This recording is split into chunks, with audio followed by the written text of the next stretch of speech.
Hey yo, y'all, it is Brian here. Today, talking about the San Francisco 49ers. In this one, looking into their first 5 games of the 2021 season. This is a perfect time because they have a bye week coming up this week, and then they play Sunday Night Football against the Indianapolis Colts, minus if they flex that game somewhere else. But assuming that they're going to be playing Sunday Night Football, it's going to be about 2 weeks until they play some more. I'm excited for this one. I hope you guys are as well. We're going to be talking about offense and defense, honest opinions about how both sides are doing from the first 5 games, and this should be a fun one. I hope you guys are having a great Monday, nothing too crazy for me. This is usually the time where I do my edge videos, but in this case, since there's no games, there's no edge videos and prediction video for tomorrow. There'll be other 49ers stuff to talk about, look into the future of the season because there's still a lot of football left. It's not really great right now because we're 2-3, technically last in the West because Seattle has a tiebreaker over us. There's a lot of things that they are doing really well, but at the same time, there's stuff that they could definitely improve upon for both sides of the ball. Let's get this started, but before I do, per usual, please like and subscribe. That's going to definitely help me out a lot. Click that bell notification to get notified of future videos. Share this content with fellow Niner Faithfuls podcast. If you guys want to check it out, link will be in the description below. We haven't posted it in a while for a new episode, but we got filming a little bit last weekend, so so please check it out on Wednesday. I'll let you guys know in TikTok and also in the community tab if you guys want to check that out. It's going to be talking about my friend Aaron quitting his job, and also the following week we'll be talking about California, my trip there when I was gone for 2 weeks. Should be an exciting one. It's a lot of fun, and I hope you guys do take the opportunity, take the chance to just take a quick listen on both Apple Podcasts and Spotify. Let's get this started. 49ers evaluating their first 5 games, both offense and defense. First up, let's talk about the offense. If I had to give the initial grade for the first 5 games, I'd probably give it a C+. I mean, there's been some great things for the offense. Deebo Samuel, he's the guy that sticks out the most for the whole offense. Without him, I think the 49ers offense would be unwatchable, to be honest with you. It was like that last year in 2020, but with him this year being completely healthy, being able to stay more fit, and not be as injured as much, it's been a big thing for him, definitely this year.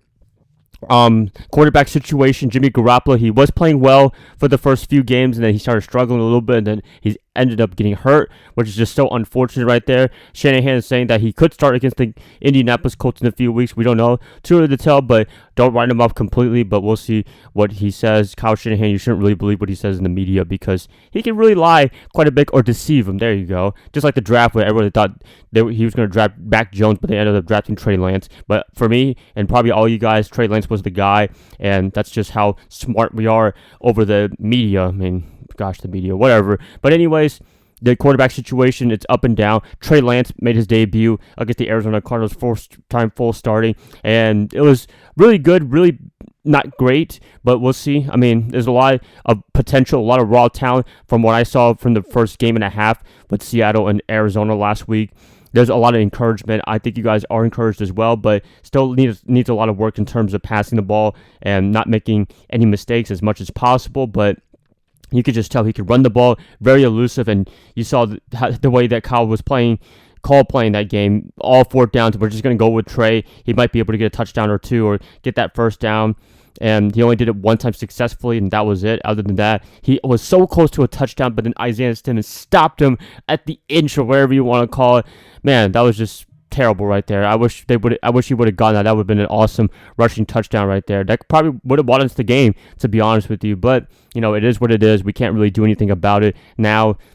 But at the same time, would have been cool. Would have been a touchdown. So Lance, up and down. I'd love to see him start for the rest of the season. Some people are saying that if they do that, then they're essentially tanking their season. I don't believe so. I mean, if I'm looking at the 49ers offensively, they have so much talent. The offensive line, although they've had their ups and downs recently, overall they're a great offensive line. The running game with Elijah Mitchell now, it's amazing.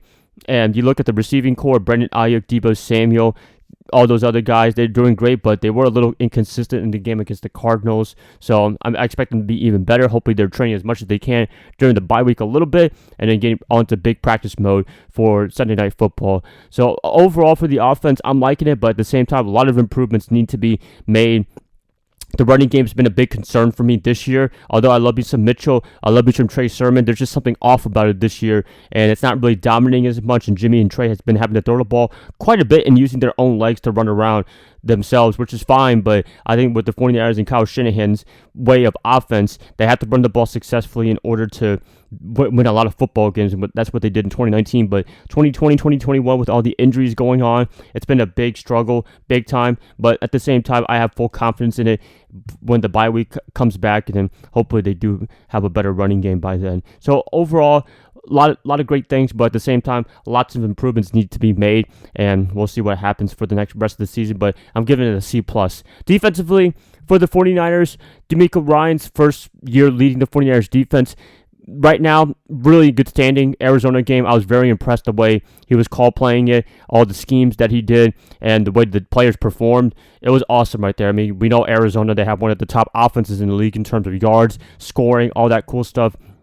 But for the most part, the 49ers kept them in check, and I was a little bit surprised about that. I thought Kyler Murray was going to throw for like 400 yards. The secondary was going to be absolutely terrible, which it wasn't great, but it wasn't absolutely terrible like the one against Seattle and Green Bay. But a lot of improvements there that needs to be made. But I was very impressed in their defensive performance. And DeMeco Ryans might be a really good defensive coordinator. We'll see. But a lot of changes that need to be made for the defense. As I said, secondary, that's a big concern for me. That's a big concern for you guys as well, because we've given up a lot of big plays in every single game since, I guess, week one, if you want to call it. I mean, you look at the Packers game, Devontae Adams had his day. The Seattle game, DK Metcalf had his game. The Arizona game, DeAndre Hopkins had his game as well, and also Moore. He's been a rising star for the Cardinals. He's been doing a great job, and he torched us a little bit on the secondary. I like everything else. The linebacking core, Fred Warner, you can't go wrong with him. I always say he's the best linebacker right now in the NFL, and I'm still standing by that to this day. And you can fight me through a hill if you want to argue me against that claim right there. And defensive line, they're doing okay. They're not doing terrible. They're not doing the best, but at the same time, it's a lot better than it was in 2020, where we have D Ford and Nick Bosa playing pretty much almost a full-time basis, while Ford is still a part-time player. But I've seen him on the field quite a bit in these past few games, this past year, and I'm really happy for him. I'm impressed by him. He's been able to help Bosa big time. People just can't double, triple team him at all, although he still gets that quite a bit in terms of his pass rushing assignments. But having him back in the 49er uniform in 2021, it's been very helpful for the defensive line. Other than that, I mean, DeMeco, I think he has a lot of potential for this defense to get even better. Maybe it's just a little rusty, first time leading a defense in his whole career. And if he does well this year and potentially next year, he could be a head coach like Robert Saleh. I think DeMeco's a very aggressive guy. He wants to rush a lot of guys from what I'm seeing. He loves rushing 5 instead of 4. But, I think if he goes to the rushing 4, because with Bosa and D Ford, all you need is rush 4. I think the pass rush would be okay. Like in 2019. Is it going to be amazing like them? Probably not, but at the same time, I think 4 guys with the team that they have right now, the talent that they have, they can really do 4-man rush, and everybody else can drop back in coverage, because we need a lot of help in coverage. And I was still disappointed they did not get Stephon Gilmore. They really had to make that move, to be honest with you, because we need some defensive back help, and Gilmore, all-pro cornerback. Yes, he's a little bit banged up. Yes, he's getting a little bit older, but you saw what the Panthers did. They only gave up a 5th-round pick in order to get him in the first place, or 6th round, or whatever it was, late round draft pick. They did have to pay the $5-6 million salary, but at the same time, it's a low risk, high reward, in my opinion. I mean, when you only give up a freebie of a draft pick, that's really good for the Panthers part, and I think he's going to do really well when he comes back from his injury that he is sustained in New England. So we'll see what happens. But, the cornerback position is still a big concern. Dante Johnson, as much as I love that play that he did against Arizona on Chase Edmonds, he hasn't really had the greatest season, I would say, for a cornerback. Josh Norman, I do love his fight. I do love his effort all the time, but I don't know. He's a little bit undersized, in my opinion. So I'm hoping to see better play from him, but he is doing okay for not being with the 49ers that long. I expect him to get a little bit better for this whole defensive backfield. And Jimmy Ward, he's been great, but he's been struggling a little bit for whatever reason. Maybe he's getting old or whatever, but I'm still a big fan of his.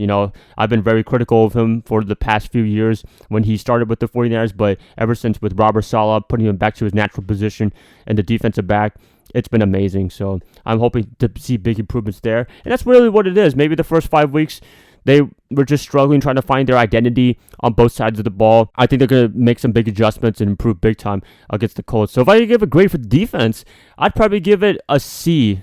average overall, and it's really disappointing to give that kind of grade for both sides of the ball, but it's been really hard to watch sometimes. It's been great, have a lot of potential, have a lot of talent. I've seen it every single game, but there's just something missing on both sides of the ball. I don't know what it is. Is it that we miss Robert Salah's high energy, high contagious, raw spirit guy? I don't know, but still, there's just something missing from this squad in 2021. I hope they can find their energy, their oomph back for this upcoming season and for the rest of the season. So yeah, I mean, I'm still happy with the 49ers. I wish we had a better record than 2-3, but I'm kind of liking where they're standing right now in terms of the whole division and the playoff race. But the division might be a little bit over in terms of the race, but you still got a lot of games left. You still got to play the Cardinals once again. You got to play Seattle again. You got to play the Rams twice. There's a lot of chances right there to get some wins, get some big wins, and hopefully win the NFC West. It's not completely over, but it's looking really difficult. Arizona's flying really high right now. I'll give them a lot of credit for that. So, yep, that's pretty much it. You guys, please let me know what you guys think about both offense and defense. How do you think they're performing? Are they great? Are they average? Are they terrible? Please let me know in the comments below. If you guys like this, please like and subscribe. That's going to help me out a lot. I hope to catch you guys up tomorrow on a Tuesday or a Wednesday. Actually, I'm going to be talking about other 49er commentators, because I do listen occasionally to other 49er commentators and give you my opinion on how I feel about them. It could be guys like Ruthless Sports, Rombo Sports, or even Grant Cohen. A lot of you guys been asking me to get on his show, which I'd be down to definitely, and I'll give you guys my opinion on how I feel about them. So yeah, there you have it right there. Bye guys, love y'all. I hope you guys have a great rest of your night. Go Niners all day.